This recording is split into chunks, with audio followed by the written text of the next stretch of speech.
Let's move on though. Let's talk about transfer portal because obviously this is, I mean, what half of this entire transport class is more than Jimbo brought in his entire tenure at Texas A&M. Yeah, yeah. So this is a gigantic class full of talent from all over the country, from California to the East Coast. It's from everywhere, right?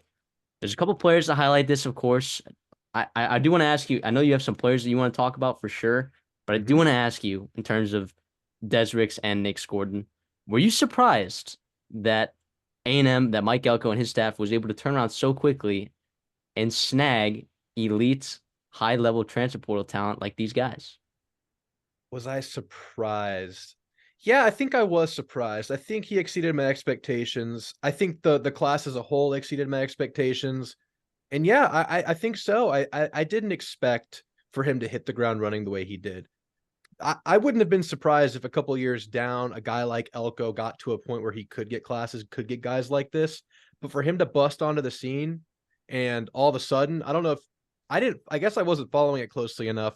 The first I saw of Nick Scorton, where there was heavy smoke of him coming here, was a Steve Wiltfong crystal ball. And that's nails. You know that like it's happening if you get fonged.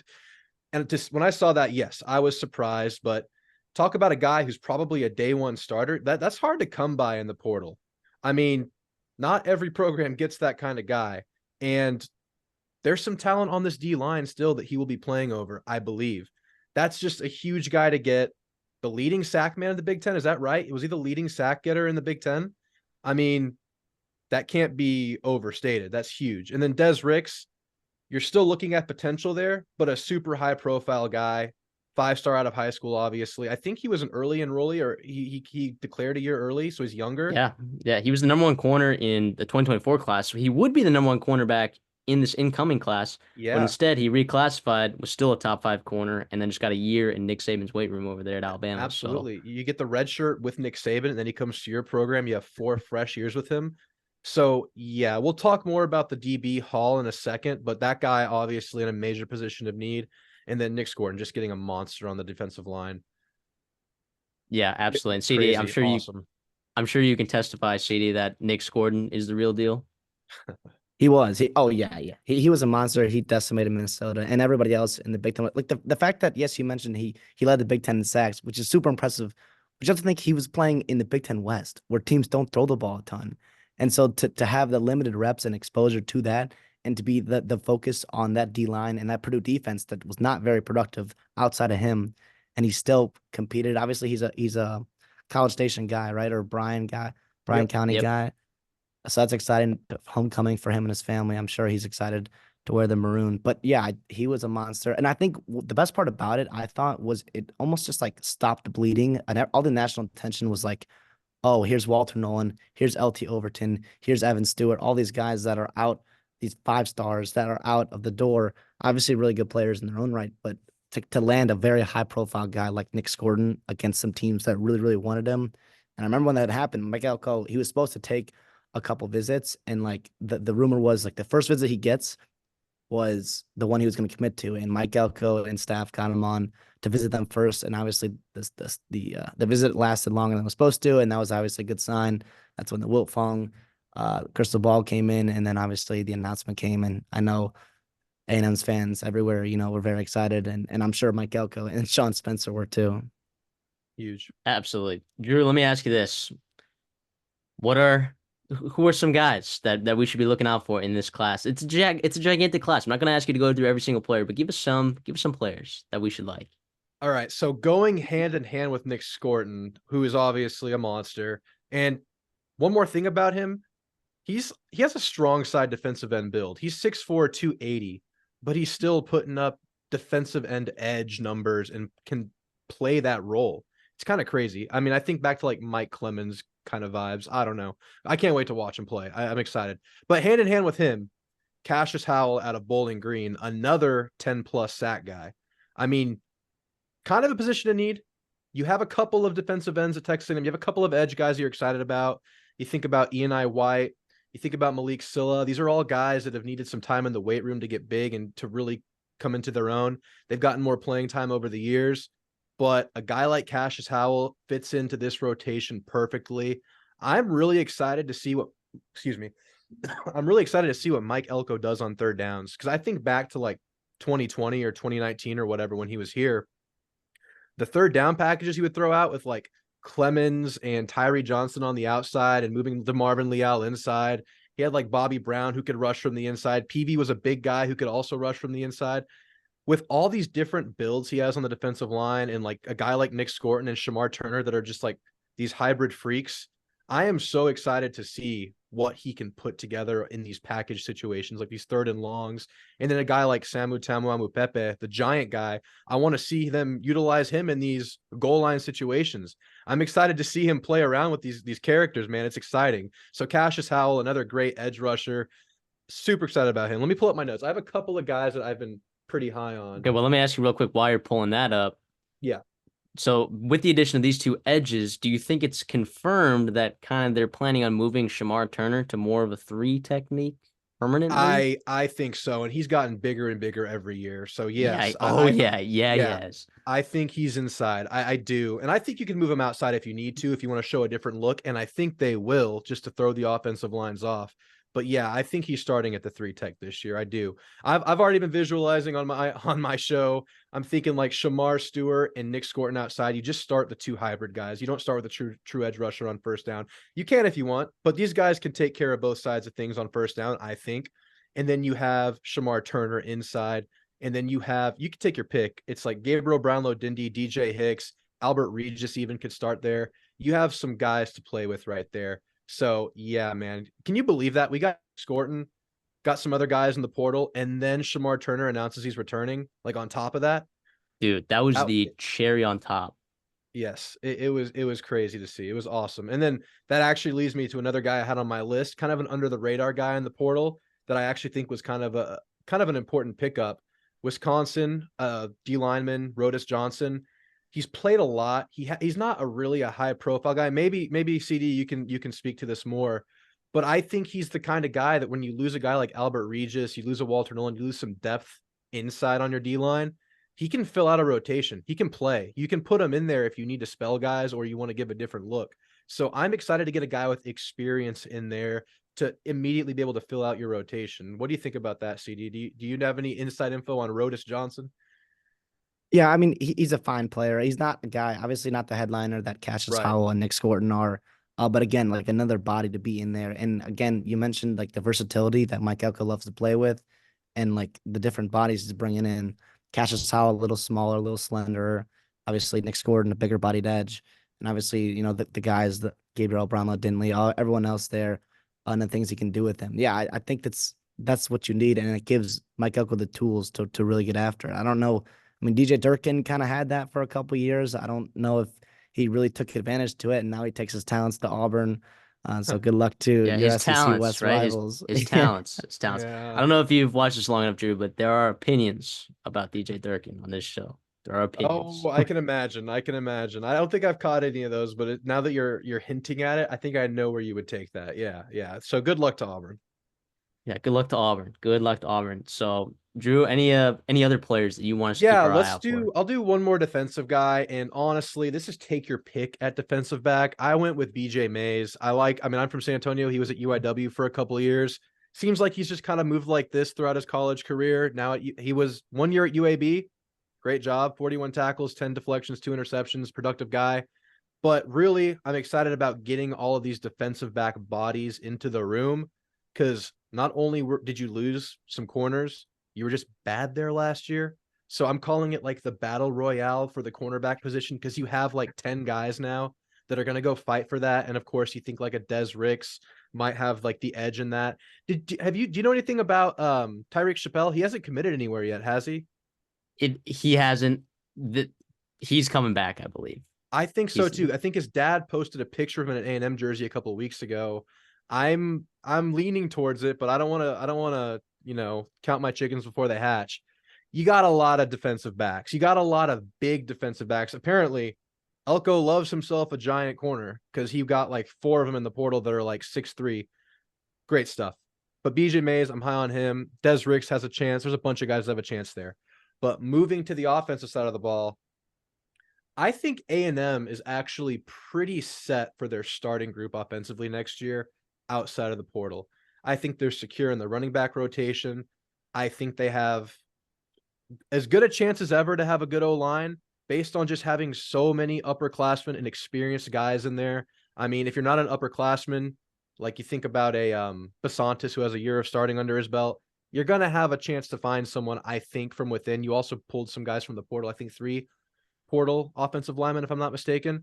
But you did need some people to round out your receiver room, and many people will say that you maybe need another one or so. But Jabari Barber and Cyrus Allen are 2 dudes from Group of 5 programs that were very productive. I think both would maybe tend to be a slot kind of a body coming to this level of play. They're a little bit smaller. I think Jabari's 5'10", under 200 pounds for sure. I don't know his exact weight, but I know Cyrus Allen is 6 foot 177, a little bit more of a slender build. These are a couple of explosive guys that I don't think start or anything like that day one. We're really excited about Noah. We're excited about Moose. We're excited about all these guys. Obviously, Ja'Day Walker just announced that he will be returning next year through Aggies United. That thing they're doing every day where they're announcing players returning, which is awesome. I love to see it. Whatever. I don't know if it's necessary, but cool. But you needed It's some fun. guys to fill out this rotation. It's fun. It's fun. Yeah. And these are both like, I think Jabari was close to 1,000 yards receiving last year. Cyrus Allen was 750 or so yards receiving last year. These are guys that can play. These are guys with experience. These are upperclassmen. These guys can round out your rotation where you don't have to rely on them down on down, but they can go out there and make things happen when you need them. So I'm really excited about those 2 receivers. I think you need one more. You might need another running back because I don't know what's going on with Le'Veon Moss. I don't know if y'all have heard the smoke about Le'Veon. Maybe, there was a weird Instagram story last week. He didn't show up to the bowl game. I think that was personal. I don't know what's going on there. You only have 4 scholarship running backs, even if he does come back. So you probably need one more running back. But I really like what they did at the tail end of that receiver room in the portal. There's a couple other guys I got too, but these are the 2 I highlighted. Yeah, I like those a lot. I like those a lot. Let me lean back to the defensive side of the football because that's what we. I don't know. I'll give you an option. How about this? Would you rather talk about DeRicky Wright or would you rather talk about Alex Howard right now? Do you have some notes on either of those? Hit me with Alex Howard. I want to hear you talk about Alex Howard because I didn't do extended research on him, and I'd like to learn right now. All right, so Alex Howard is from Youngstown State.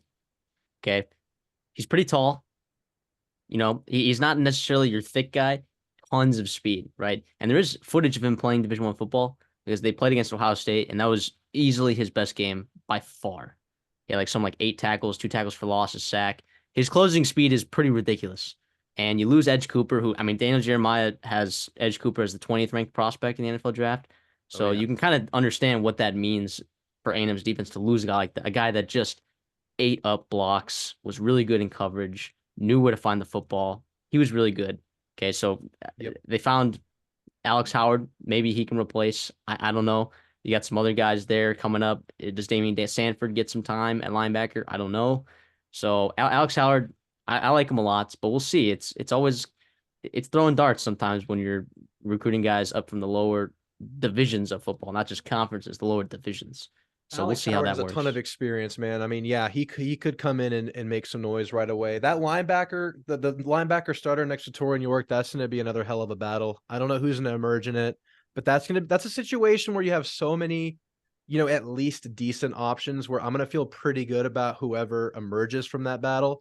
And yeah, it could be Alex Howard. I mean, that's a great option there. Yeah, absolutely. Did you have other players you wanted to talk about? Well, who else were you mentioning? You were leaning to someone else, and I was leaning to DeRicky Wright. Oh, let's hear about DeRicky. Yeah. Okay. So DeRicky Wright, 6'4", what is he, like 230 pounds, 225? Large human being. The question is what position does he play? Because he can actually play like any position. Yeah. He can play safety, he can play slot corner or nickel or whatever. He can play linebacker too. Let's not sleep. Yeah, let's not sleep on the fact that DeRicky Wright could legitimately play, some linebacker on certain packages for Texas A&M. So that I like the versatility there because obviously Mike Elko loves versatility. He also loves big DBs. People didn't notice with Antonio Johnson and Jalen Jones, he likes long, big DBs, and this is exactly what he gets. And I think he made a pretty good pitch. I don't think DeRicky Wright was even. I don't think he loved Texas A&M. And then he visited. I think Mike Elko gave him the pitch, hey. And look, if Mike Elko convinced Ricky Wright that they're going to use him properly, then I believe that they might just have a chance to use him properly. Absolutely, man. Yeah, that's a versatile guy. That's a huge guy. That's one of the guys, him and Alex Howard, I think were in the earlier round of the transfer portal commits before the huge recruit weekend or the huge portal weekend. So like I was high on these guys, and then we had all these other guys come in. I'm high on them. So I even forget about these guys. There've just been so many guys entering the program, and it's awesome. I just think that you needed to fill in gaps obviously based on guys that you lost, but getting guys in position of need, having these battles play out through spring and fall camp. I mean, the best are going to rise to the top, man. There's just a lot of options out there. I don't know who it is yet. We could have mentioned the name of like the next all SEC player next year. We don't even know, but there's going to be amazing battles between these really, really promising athletes. Absolutely. All right. I want you to summarize for me your, let's say, optimism for this class of transporter recruits. My optimism. So like I keep getting at, I really like that it targeted a lot of experienced guys, even though a lot of them are G5. They're all, I mean, what's the complaint? They all have size, they have experience, they've been good at the college level. I mean, well, what is keeping these guys from being good at the next level? They've been cooking, they're ready to move on to this level where there was opportunity. So my level of confidence, my level of optimism right now going into next year, I'll say this, I'm way more optimistic than I was the week after the Mississippi State game. I didn't know what the heck was going on. I didn't know who we were going to go for. I didn't know if A&M had a plan. I didn't know what we were going to do. And over the course of the year, as the Jimbo discourse kind of heat up and talks about him maybe having to get fired at the end of the year or whatever, I was always high on Elko, but as other names started emerging, like a Kalen DeBoer, I mean, the however real it was, like the Lane Kiffin talks or whatever, I was getting shiny object syndrome. Like, should we go for this guy? Should we go for that guy? And then all of a sudden, Mark Stoops, but then that debacle happens and we somehow stumble or land on Elko. And I think it's worked out as best as we could have ever hoped. I can't think of an Aggie whose expectations have not been exceeded by his first 2 months as the head coach of A&M. So, I mean, I would say my optimism level on this class is at least worth one more win on a potential win-loss record I would project going into next year. Is that a good way to contextualize it? Yeah, I would say it's worth a win. I would say it's worth a win, basically, is what I would ultimately, describe it as. Yeah, and we know how important wins are in college football. They mean more Yes. in college football than they do in just about any other sport. Absolutely. CD, you want to quantify your optimism for this program as an outsider? Yeah, so I think obviously everything sounds fantastic, and I am pretty high on A&M. I was this going into the year. I was still kind of waiting to see a process, but obviously the talent, right, the blue chip ratio everyone talks about is there with A&M, even after a lot of the portal exodus that happened after Jimbo Fisher leaving. Obviously, they're bringing a bunch of guys. You mentioned a lot of the G5 guys. I love those kind of players. You're seeing it more and more in the NFL. Is like the NFL doesn't care about G5 players, and they're coming in and having instant impacts right away and becoming all pro guys. Uh, recruiting services are doing it now with even lower competition players from small towns or like lower classifications in their respective states. And yeah, college football is right on that track of doing that as well. As like, yeah, we got a guy from the CUSA and the Sun Belt for receiver, but those guys are really impactful players for their respective teams, and I think they can come in and do good things. I will say though, I do want to ask your opinion, Drew, on whether like, because here's how I'm kind of seeing it, and I guess I want to see it with more like cautious lens, I guess. Mm-hmm. So we obviously a lot has been made. Like A&M's right now second in the transfer portal rankings, just behind Ole Miss, who's had a very, very elite class themselves. Ohio State's up there, Oregon's up there, Florida State, like the usual suspects.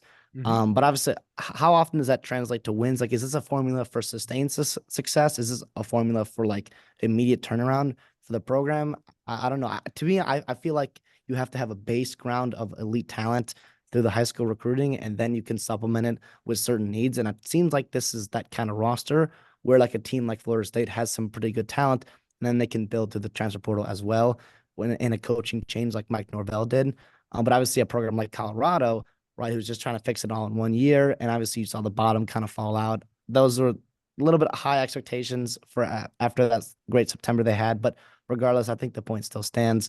I want to ask you how you're feeling about that in terms of like, is this like is should we be like cautiously optimistic, or is this Yeah. like this is the future of college football? No. Cautiously optimistic is the correct way to feel towards this. So I think the number one ideal way to use the portal is just to kind of grab and go. Your program is already cruising and you're like a Texas, to put it. I mean, I'll talk about my rival. Fine, it's fine. They did it well. They lost a bunch of receivers. They lost their tight end. They go out and they get some of the best possible available to fill in that specific need. But they don't get over 10 guys in the portal. They just get exactly what they need at the highest possible level.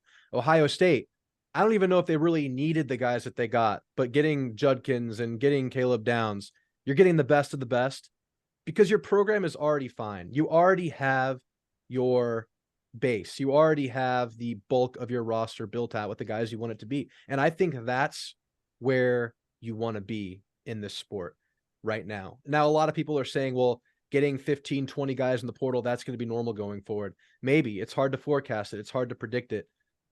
I will say this, A&M had to get a lot of guys this year. When you have coaching turnover in this day and age, you're going to have to fill in your roster somehow.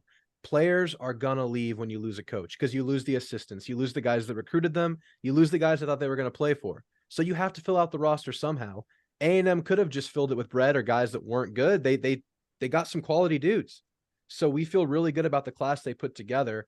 I don't think it's the ideal use for the portal, even though you had to do it. You have to play ball with the game at hand. And A&M did that. But in year 3 of Elko, I'd rather be doing what Texas, what Ohio State, what even Ole Miss is doing. And that's just stacking talent that you didn't really need, but they help you push forward and hit the fast forward button just year to year. So I hope to be at that point where you're getting 10, 15 man portal classes. You're leaning on your development. You're leaning on guys being in your system for years. Like we mentioned at the beginning of the video, continuity, buy-in, longevity, building your program like that is the ideal way to move forward in football, in college football right now, I think. But obviously, small sample size. This is the ultimate small sample size sport. We'll learn more as time goes on. Maybe this is a winner next year. I don't know. But I mean, I'm not projecting a championship run. I'm not projecting a playoff run yet. I'm projecting a positive year 1 of Mike Elko right now, at the very least.